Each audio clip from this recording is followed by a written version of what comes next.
What's the most important trait you look for in a golfer when building your team?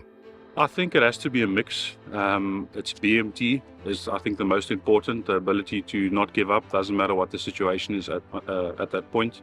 And I think we do our force and experience like that as well. We look at character traits and not really necessarily golfing ability.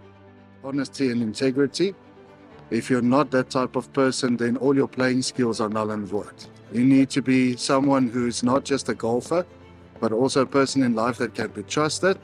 You're going to be a businessman, you're going to be a parent one day, you're going to be a role model to others around you. So if you've got integrity and honesty, we can walk a path together.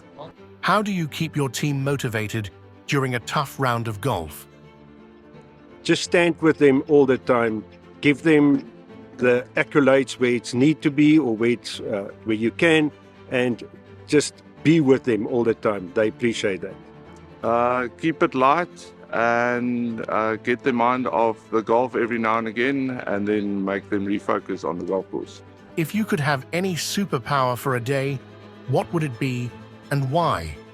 Being able to speak to the players without speaking to them, and giving them some advice when I'm not close to them. That is to be able to read the weather and dress accordingly. To keep the rain away. I would probably say the superpower would be the ability to fly, because you want to be with your players every shot that they play.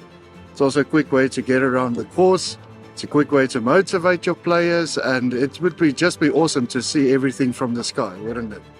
What's one piece of advice you would give to a new manager that you wish you knew when you started? And a lot of times when you're a new manager, you try and give golfing advice. A lot of these players have got here by having good coaches.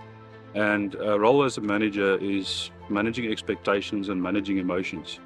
And then if a player steps out of line because he's a little bit young, just quickly checking that. But it's mostly managing emotions that you are, that's what's expected of a manager. And that's actually why we have two managers at IPT, is when I'm not available or Marlu's not available, the Southern Cape team can be managed the same. You need to stay with your guys all the way, whether it's rain, hail or snow. Stay with them all the way. They appreciate that. Don't sweat the small stuff. The players are good enough and they'll get the job done irrespective of what you tell them. What's the toughest part of the job? Sitting in a golf cart the whole day. I think people think we're on holiday, but I can promise you now, sitting on a golf cart for 36 holes and in the rain, it's not fun, and it's actually very tiring as well. So it's not just the physical part, it's the emotional part. You feel the emotions with the players. You see how hard they're trying, and sometimes it goes your way and sometimes it doesn't. Wow, is those holes that you miss out and you go from, say, hole 3 to 6 to 9 to 12, and you don't actually know what happens in between. That I can't swing a club, that I have to watch the players do all the work. I would probably say when the team is down, when the result might be inevitable, to keep the guys' spirits up. What's the most memorable moment you've experienced as a manager this week? The hole-in-one that we saw on Monday, that was phenomenal. Seeing the guys' fighting spirit during the tough days like yesterday and the day before, sticking together, playing their hearts out, that's probably the most memorable that I will take from this week for sure. Well, definitely the first day we came in with a 3-year drought, having not won a single match point. And on Monday we managed to beat Free State 8-4. It was a 3-year drought. The emotion came pouring out after the match. The players really enjoyed it, and you could see that we played for each other there. If you could swap roles with anyone on your team for a week, who would it be and why? Probably the captain. I think he's got the job that takes the most out of him. Look, I'm just here as a not as a leader, just as a advisory. So being the captain of the team is really important. It would be with Fabricio de Abrio. Then I would have some more Boltong on the golf cart. I would probably switch it with my captain, because it's a huge honor to be the captain of your side, and I think the leadership role is such a critical role. As a manager, you're sitting outside the ropes, whereas as a as a captain and a player, you're inside the ropes. And I would like to giddy up the team and also lead by example on the golf course.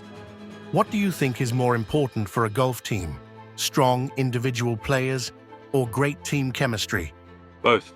A team needs to have one or two people to look up to, and the team chemistry is extremely important. It's important to gel.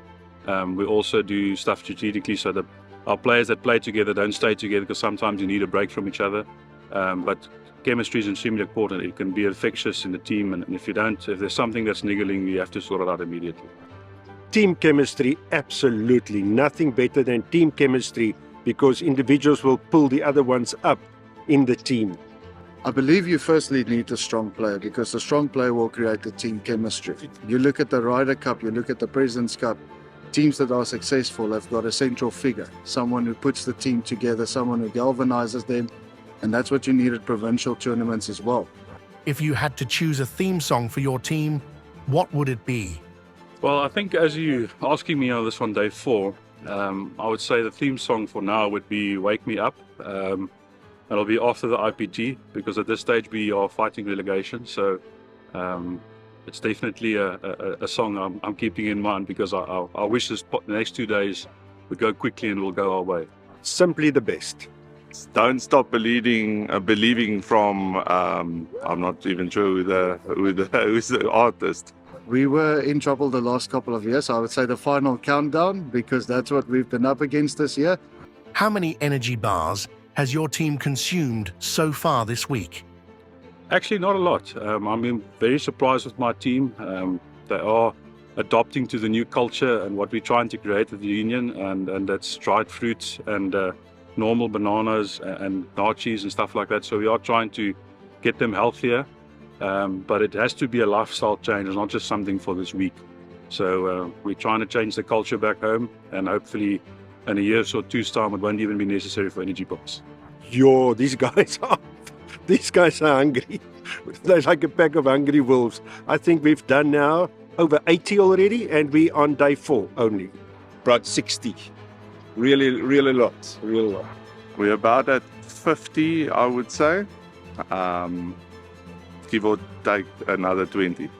Well, surprisingly none. There's only been 2 muesli bowls for the week at breakfast. The team are more a wine gums team, and not even chocolates are on the menu for a daily basis. So thank you. They've saved the budget quite a bit, but we'll keep the energy levels up with energy drinks.